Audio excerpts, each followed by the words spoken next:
इसलिए इनकी वोटर अधिकार यात्रा फर्जी यात्रा है और फर्जी वोटरों को बचाने की यात्रा है। ये किसी हालत में भी चुनाव आयोग बर्दाश्त नहीं करने वाला है। बिहार सरकार के राजस्व भूमि सुधार मंत्री संजय सरावगी ने कहा, विपक्ष का वोटर अधिकार यात्रा फर्जी है और फर्जी वोटर को बचाने के लिए है। यह विपक्ष के प्रधानमंत्री और मुख्यमंत्री उम्मीदवार चयन यात्रा है। राहुल और तेजस्वी आने वाले चुनाव में अपनी हार पर बोलने की पृष्ठभूमि तैयार कर रहे हैं। माफी मांगी है तो क्या राहुल गांधी देश से माफी मांगेंगे? खुद को ज्ञान नहीं, खुद को जानकारी नहीं, कोई किसी ने ट्वीट कर दिया तो उसके लिए मीडिया का हाइड बनने के लिए, मीडिया में छपने के लिए कुछ भी बोल देना। और जब संजय कुमार जी ने माफी मांगी तो राहुल गांधी क्या देश से माफी मांगने वाले हैं? निश्चित रूप से उनको देश से माफी मांगनी चाहिए। और अब मैं ज्यादा दूर नहीं जाता, मैं दरभंगा की बात करता हूं। दरभंगा के जब कांग्रेस में थे कीर्ति आजाद जी, तो उन्होंने कहा था, ये मीडिया में आप भी देख रहे होंगे, मैं भी देख रहा हूं, कि उनके पिताजी तत्कालिक भागवत आजाद जी जो मुख्यमंत्री भी थे, पिताजी बूथ कैप्चरिंग करके चुनाव जीते थे। और ये मेरा कोई आरोप नहीं है, ये कीर्ति आजाद जी ने मीडिया में बयान दिया था उस समय कि हम लोग जाते थे बूथ कैप्चरिंग करके जो है जिताते थे। अब वो लोग आज के दिन वोटर अधिकार यात्रा की बात कर रहे हैं। तेजस्वी और राहुल यात्रा में इतने मगन हो गए कि उनकी गाड़ी पुलिसकर्मी पर चढ़ गई।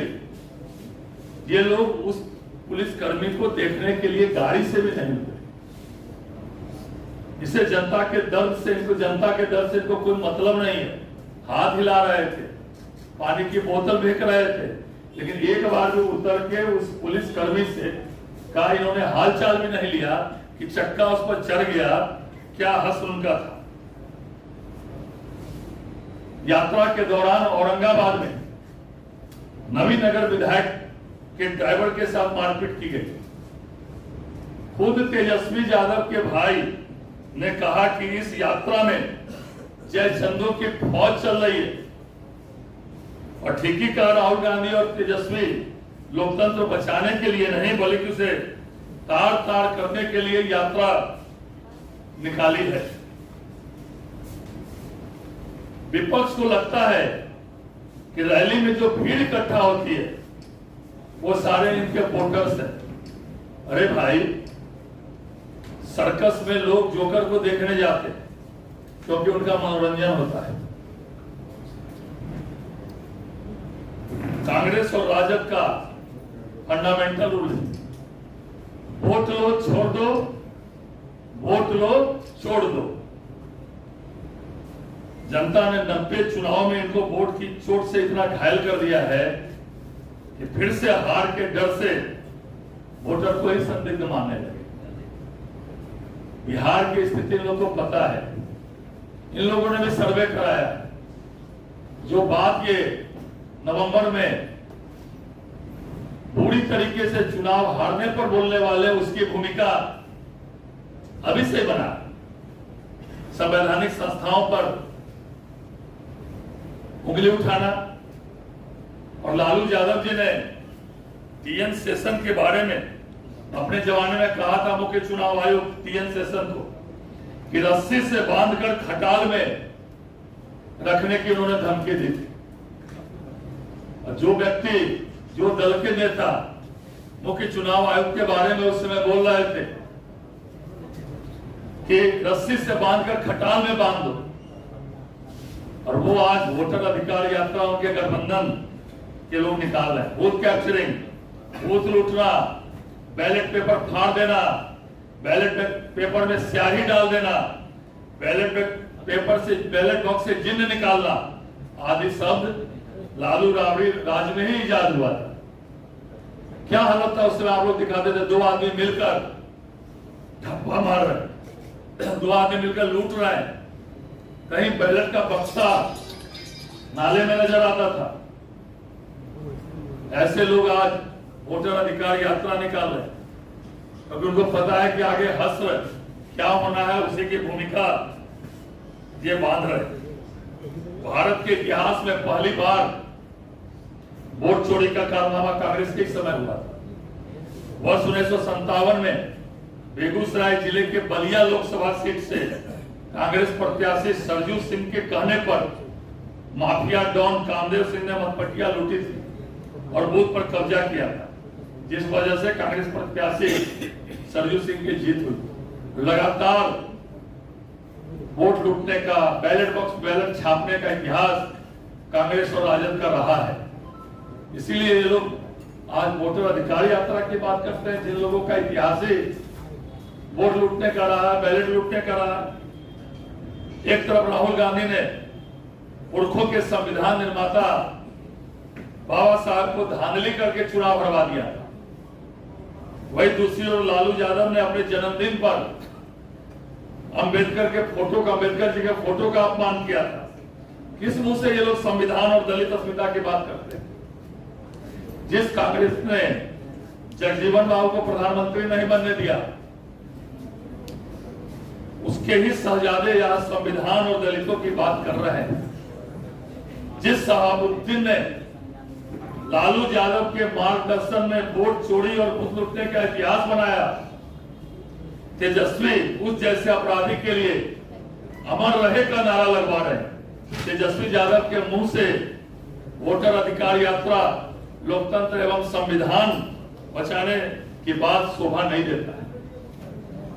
आज चुनाव आयोग ने तो 2-3 दिन पहले आपने देखा है, जिनका भी वोटर लिस्ट से नाम डिलीट हुआ है, उनका मृतक की सूची के साथ साथ जो दोहरी प्रविष्टि थी या जो परमानेंट शिफ्टेड था, बूथ वाइज उनका सबका नाम वेबसाइट पर डाल दिया है। खोजें, बताएं। अब तो एक वोट का 65 लाख के 65 लाख वोटरों का नाम डाला है और पूरे बिहार के राजनीतिक दल के जिला अध्यक्षों की बैठक जिलाधिकारी ने बुलाई और आज तक का, कल तक का हिसाब दे दिया कि इन्होंने नाम भरने का किया है, कि इन्होंने डिलीशन का आवेदन किया है, कि इन्होंने शुद्धिकरण का आवेदन दिया है और कितने अभी तक लोगों का नाम वेरीफाइड हुआ है।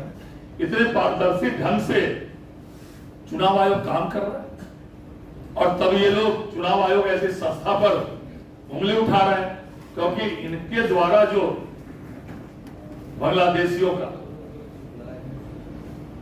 नाम ये लोग चाहते रहे।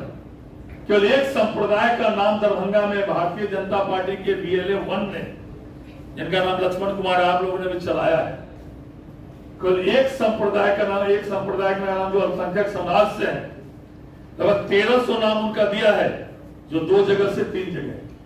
वोटर आईडी का उसमें नाम, वोटर आईडी का डिटेल दिया गया, किस बूथ पर कितने सीरियल नंबर में ये दिया गया। ऐसे लोग इनके लिए फर्जी मतदान करते थे, ऐसे लोग का ये लोग वोट गिरवाते थे। इसका डर इनको है। रोहिंग्या का, बांग्लादेशियों का नाम जो कट रहा है, इसके लिए इन लोगों को भय व्याप्त है। ये फर्जी वोट वाले अब वोट नहीं डाल सकेंगे। इस देश के संविधान में चुनाव आयोग ने कहा है कि एक व्यक्ति एक ही जगह नाम डालते हैं और सैकड़ों की संख्या में नाम डबल एंट्री के हैं।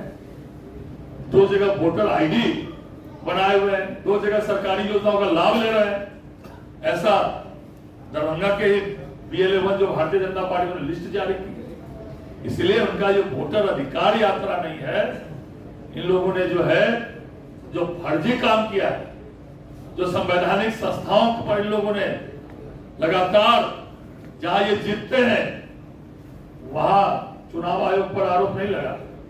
वहां EVM भी ठीक है, मतदाता भी ठीक है, सब कुछ ठीक है, लेकिन इन लोगों का इतिहास बन गया है। अगर ये हारे, EVM खराब है। चुनाव आयोग ऐसी संस्थाओं पर जिस तरह ये देश में माहौल बना रहे हैं, चुनाव आयोग ने तो स्पष्ट कर दिया 7 दिन के अंदर आप जवाब दीजिए। इनके हिसाब से अगर सुप्रीम कोर्ट का न्यायाधीश आ गया तो सुप्रीम कोर्ट अच्छा, अगर इनके हिसाब से न्यायाधीश नहीं आया तो सुप्रीम कोर्ट पर उंगली उठानी। जमीन चुराने का इनका इतिहास रहा, पशुपालन घोटाला से लेकर अलकतरा घोटाला तक इनका इतिहास रहा है। और जिनके पार्टी के वरीय नेता सजा याफ्ता है, कोर्ट ने सजा दिया है, और ऐसे लोग संवैधानिक संस्थाओं पर उंगली उठाते हैं और वोटर अधिकार यात्रा निकालते हैं, क्योंकि इनको पता है कि नवंबर के बाद होने वाला क्या है। उसकी भूमिका बांध रहे हैं कि नवंबर के बाद ये लोग क्या बोलेंगे, इसका माहौल ये अभी पहले ही बना रहे हैं। इसलिए इनकी वोटर अधिकार यात्रा फर्जी यात्रा है और फर्जी वोटरों को बचाने की यात्रा है। ये किसी हालत में भी चुनाव आयोग बर्दाश्त नहीं करने।